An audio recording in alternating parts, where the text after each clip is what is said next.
네, 2020년 4월 23일 목요일 한겨레 일면 기사입니다. 첫 번째 기사입니다. 새 일자리 55만 개, 7대 기간 산업에 89조 투입. 정부가 코로나19 사태로 인한 대량 실업 위기를 막기 위해 89조 4천억 원을 투입해 7대 기간 산업을 비롯한 유동성 위기 기업을 지원하고 55만 개의 공공 및 청년 일자리를 만들기로 했다. 코로나 이후 경제 회복을 위해 고용, 디지털, 사회 간접 자본, 사회 안전망 정책을 아우르는 한국형 뉴딜 추진 방향도 밝혔다. 정부는 22일 문재인 대통령 주재로 제5차 비상경제회의를 열어 이런 내용을 담은 고용안정 특별대책과 일자리를 지키기 위한 기업 안정화 지원 방안을 발표했다. 고용안정 특별대책은 10조 원을 투입해 근로자 286만 명의 일자리를 유지하고 생계를 지원하는 내용이다.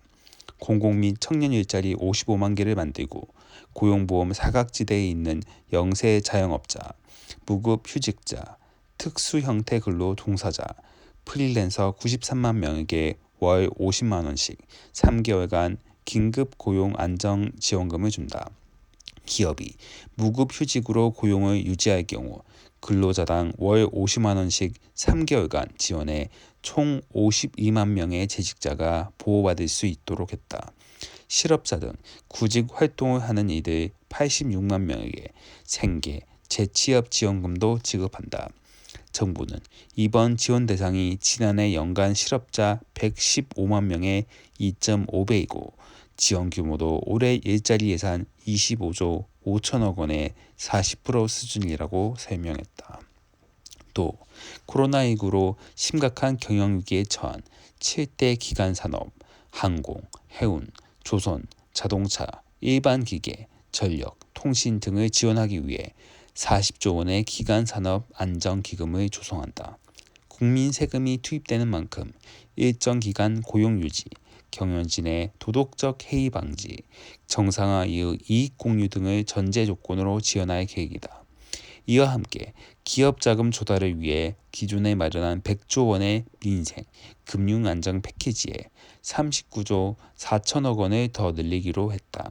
특히 특수 목적 기구 SPV를 설립해 신용 등급이 낮은 회사채, 기업어음 CP 등을 매입하고 소상공인 자금 지원도 10조 원 늘린다. 이번 대책까지 포함해 코로나19 대응에 투입된 지원 규모는 총 240조 4천억 원이다. 문 대통령은 일자리를 지키는 것이 국난 극복의 핵심 과제이고 가장 절박한 생존 문제라며 이번 대책에 필요한 3차 추가 경정 예산안 편성과 관련 입법을 신속하게 추진해달라고 당부했다. 문 대통령은 또 대규모 국가 사업도 추진해 포스트 코로나 시대의 혁신 성장을 견지해 나가겠다고 했다. 그는 대규모 국가 프로젝트로서 이른바 한국판 뉴딜을 추진할 기획단을 신속히 준비해주기 바란다고 주문했다. 두 번째 기사입니다. 민주당 전 국민의 재난지원금 자발적 반납된 기부금 처리. 더불어민주당이 22일 코로나19 긴급재난지원금을 전 국민 대상으로 지급하겠다는 방침을 유지하겠다고 밝혔다. 다만 재정 부담을 줄이기 위해 고소득자 등의 자발적 기부 등을 포함한 방안도 함께 마련하겠다고 했다. 민주당 조정식 정책위 의장은 이날 오후 국회에서 기자간담회를 열고 긴급성과 보편성의 원칙하에 긴급재난지원금을 전 국민 대상으로 확대하는 방안을 추진하고 사회 지도층과 고소득자 등의 자발적 기부를 통해 재정 부담을 경감할 방안도 함께 마련하고자 한다고 밝혔다.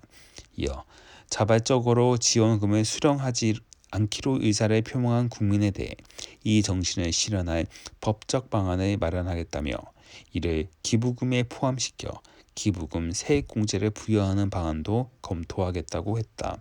그러면서 야당을 향해 이 같은 입장을 받아준다면 국민적 명분도 있고 기부 캠페인 등도 힘을 받지 않을까 생각한다며 신속한 합의를 촉구했다.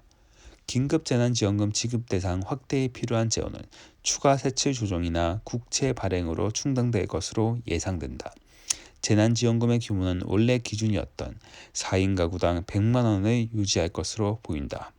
정부도 민주당의 이 같은 방침을 수용하겠다고 밝혔다. 정세균 국무총리는 이날 민주당의 기자간담회가 끝난 뒤 입장문을 내어 고소득자 등의 자발적 기부가 가능한 제도가 국회에서 마련된다면 정부도 이를 받아들이겠다고 했다. 실제 긴급재난지원금 지원 대상을 놓고 당정 간의 갈등이 이어지다가 정 총리가 적극적으로 나서 홍남기 부총리를 설득했던 것으로 알려졌다. 총리실 관계자는 당정이 입장차를 보이고 야당이 이를 활용하는 상황을 하루라도 빨리 매듭짓는 게 맞다고 설득했고 홍 부총리도 이해했다고 설명했다.